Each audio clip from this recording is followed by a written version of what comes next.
بسم اللہ الرحمن الرحیم۔ آج میں دوسری دفعہ دلہن بنی تھی، اور سب سے بڑی بات کہ میں جس گھر میں پہلی دفعہ دلہن بن کر آئی تھی، آج اسی گھر میں دوسری دفعہ دلہن بن کر آئی تھی۔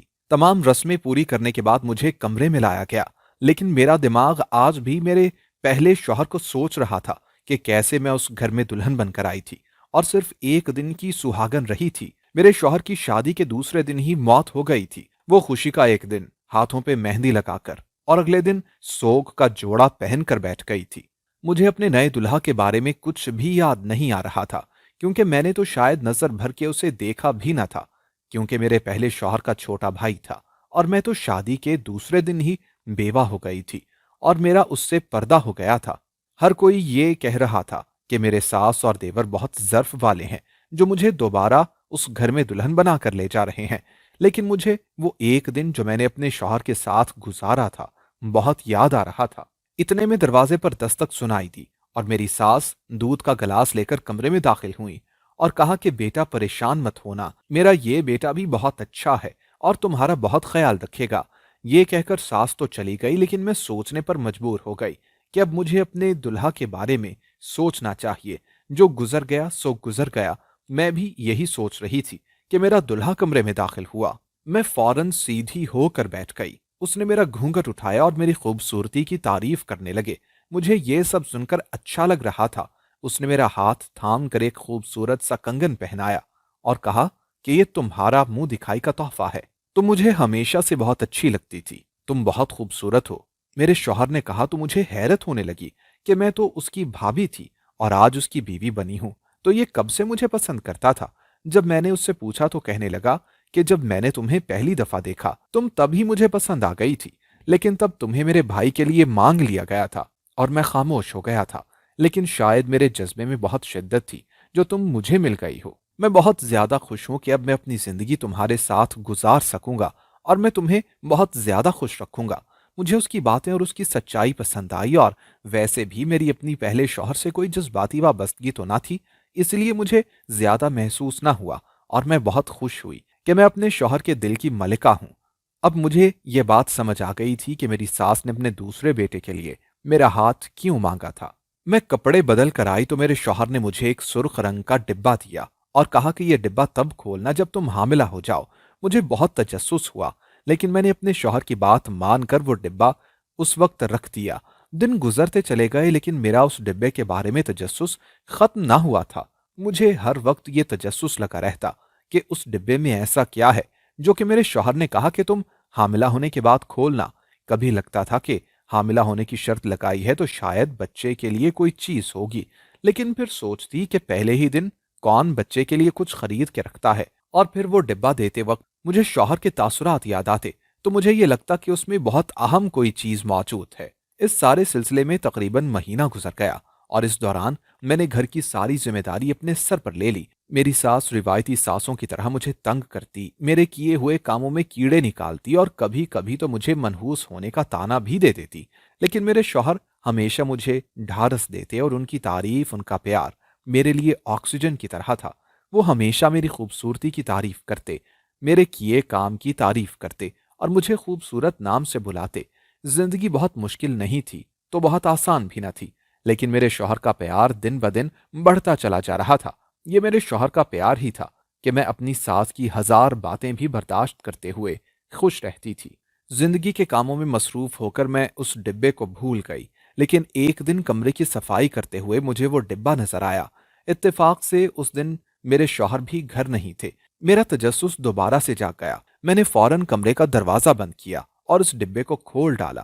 ڈبے میں موجود چیز دیکھ کر مجھے اپنا دل بند ہوتا محسوس ہوا۔ یوں لگا کہ جیسے کسی نے میرے گلے پہ چھری چلا دی ہو، لیکن مجھے اس سارے کھیل کی سمجھ نہیں آ رہی تھی۔ میں خاموش ہو گئی اور وہ ڈبہ ویسے ہی بند کر دیا اور الماری میں رکھ دیا۔ اب مجھے خاموشی سے اس سارے سلسلے کا پتہ لگانا تھا، اس ڈبے میں موجود چیز کی حقیقت پتہ کرنی تھی، اور اس سارے سلسلے میں ساس اور شوہر کا جو کردار تھا اس کے بارے میں جاننا تھا۔ اب میں نے اپنی ساس اور شوہر پر نظر رکھنا شروع کر دی۔ اس سے پہلے میں نے کبھی ان دونوں پر غور نہیں کیا تھا، لیکن اس کے بعد جب میں نے ان پر نظر رکھنا شروع کی تو بہت دفعہ میں نے یہ محسوس کیا کہ وہ آپس میں کوئی بات کر رہے ہوتے ہیں، اور جیسے ہی میں آتی وہ خاموش ہو جاتے۔ مجھے اب اس بات کی تہ تک جانا تھا، لیکن سمجھ نہ آتی کہ آخر کیا کروں۔ ایک دن میری ساس کسی سے فون پر بات کر رہی تھی کہ یہ تو بہت ہی معصوم لڑکی ہے، اسے تو کچھ معلوم ہی نہیں ہے کہ اس کے ساتھ ہو کیا رہا ہے، اور اچھا ہوا کہ میں نے اس کو دوبارہ بہو بنا لیا، کوئی اور آ جاتی تو نہ جانے کیا ہوتا، اور اس طرح کی اور باتیں۔ اب مجھے اس شادی میں بھی کوئی سازش نظر آنے لگی تھی۔ مجھے اپنے شوہر کا پیار بھی جھوٹا لگنے لگا تھا، اور رہ رہ کر ڈبے میں موجود چیز میرے دماغ میں کھٹکنے لگی تھی، اور میں یہ سوچنے پر مجبور ہو گئی کہ میرے شوہر نے مجھے آخر کیوں یہ تحفہ دیا ہوگا، اور اب تو میری ساس کا رویہ بھی میرے ساتھ ٹھیک ہو گیا تھا۔ شاید ان کو یقین ہو گیا تھا کہ میں ایک معصوم لڑکی ہوں جو اپنے کام سے کام رکھتی ہے اور جو ان کی زندگیوں میں دخل اندازی نہیں کرے گی۔ پھر ایک دن ایک دور پار کی خالہ ہمارے گھر میں رہنے کے لیے آئی۔ وہ باتیں کرنے کی شوقین تھی، اس لیے وہ اکثر مجھے پاس بٹھا کر ادھر ادھر کے قصے سنایا کرتی تھی، اور میں چپ کر کے سنتی رہتی تھی۔ شروع کے کچھ دن تو جب وہ مجھے قصے سنانا شروع کرتی تو میری ساس بھی میرے پاس آ کر بیٹھ جاتی کہ وہ کوئی ایسی ویسی بات نہ بتا دیں، لیکن جب انہوں نے دیکھا کہ میں ان سے کچھ بھی نہیں پوچھتی اور جو کچھ وہ سناتی ہیں زیادہ دھیان نہیں دیتی، تو پھر انہوں نے ہمارے پاس بیٹھنا چھوڑ دیا۔ ایک دن میں نے ان خالہ سے کہا کہ میرے سسر کے بارے میں کچھ بتائیں، کیونکہ میں ان کے بارے میں کچھ جانتی نہیں ہوں، نہ ہی گھر میں ان کے بارے میں بات کی جاتی ہے۔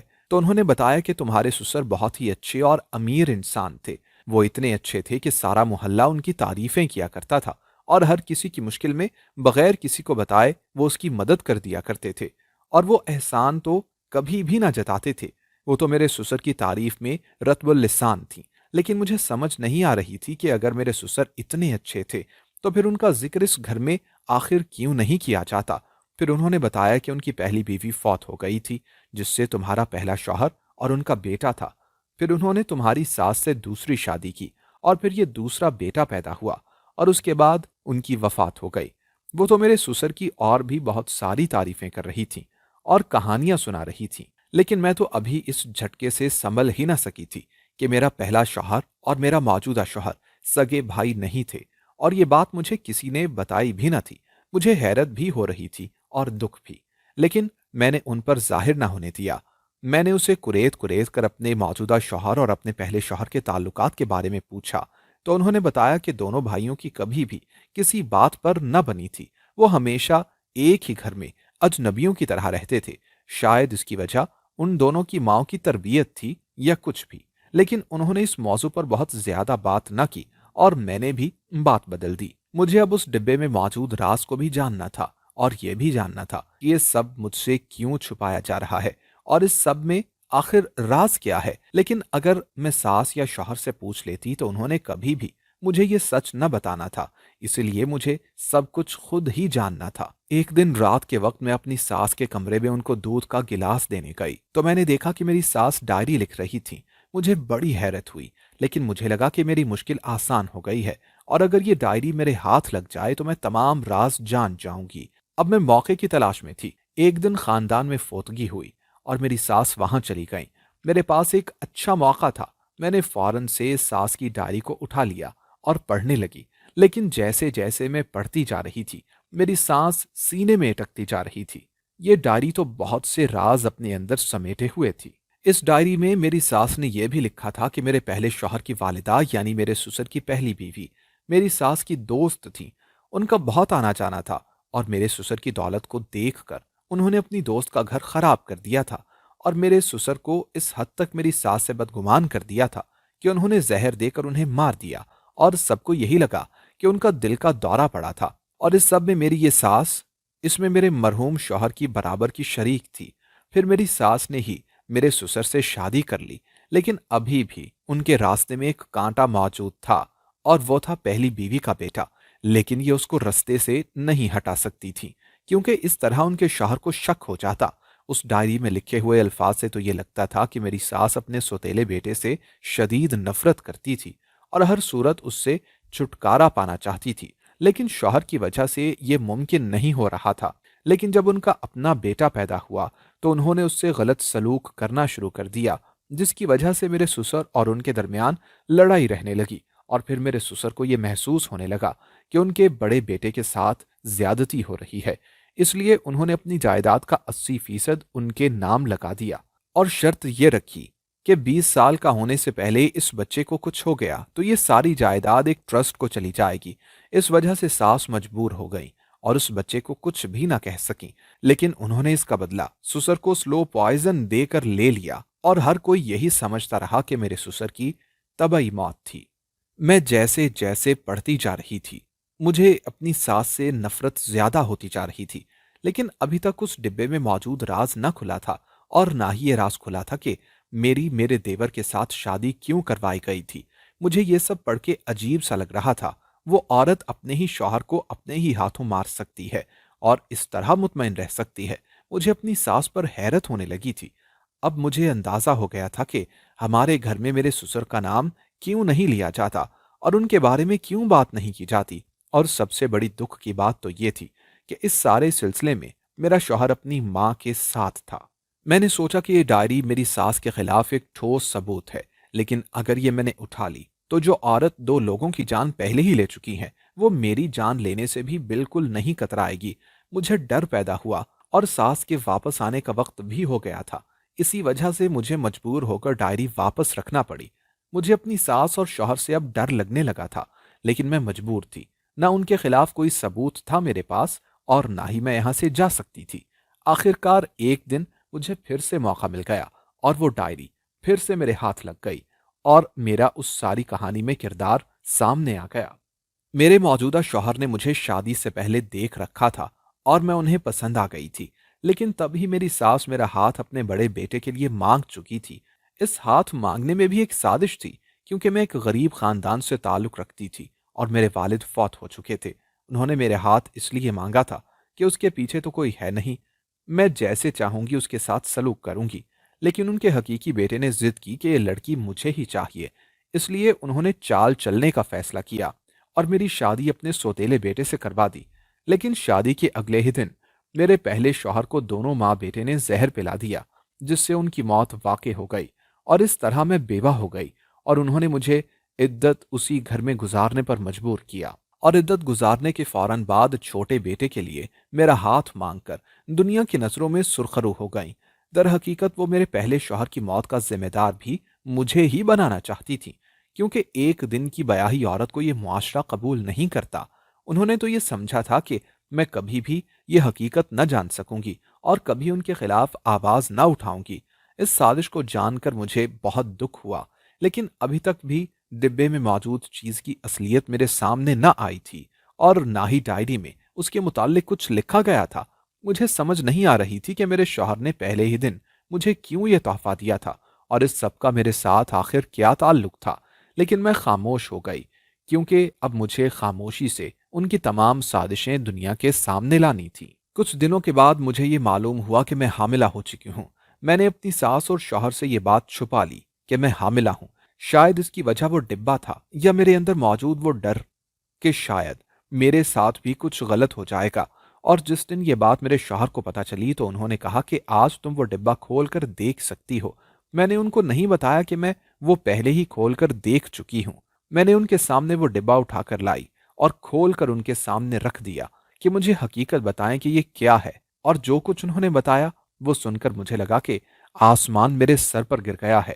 کوئی اس حد تک بھی گر سکتا ہے، اور دولت کے نشے میں کوئی اتنا بھی اندھا ہو سکتا ہے، میں سوچ بھی نہ سکتی تھی۔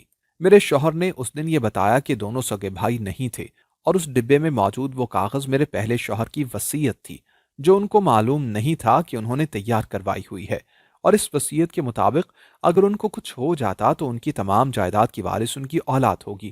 اب میرے شوہر کا مطالبہ یہ تھا کہ آنے والی اولاد ان کے پہلے بھائی کی اولاد کے طور پر کورٹ میں لائی جائے گی، تاکہ تمام جائیداد اس کے نام ہو جائے۔ اور میں نے پوچھا کہ اگر میں ایسا نہ کروں تو انہوں نے کہا کہ اگر تم ایسا نہیں کرو گی تو میں بھی اس بچے کو اپنا نام نہ دوں گا۔ مجھے ان کی سوچ پر شدید دکھ ہوا کہ یہ انسان مجھ سے پیار کرنے کا دعویٰ کرتا تھا، اور در حقیقت اس نے دل میں اتنی بڑی سازش پیدا کر کے رکھی تھی، اور اسی لیے یہ مجھے ڈبہ حاملہ ہونے کے بعد کھولنے کا کہہ رہے تھے۔ میں روتے ہوئے وہاں سے اٹھ گئی، اور پھر ہمارے گھر میں ایک سرد جنگ کا آغاز ہو گیا۔ میں اتنی گری ہوئی حرکت میں ان کا ساتھ دینے کو تیار نہ تھی، اور میں نے سختی سے منع کر دیا تھا کہ اگر انہوں نے اس بچے کو جائیداد کے لیے استعمال کرنے کی کوشش کی تو میں اس بچے کو ہی ختم کر دوں گی یا اپنی جان لے لوں گی۔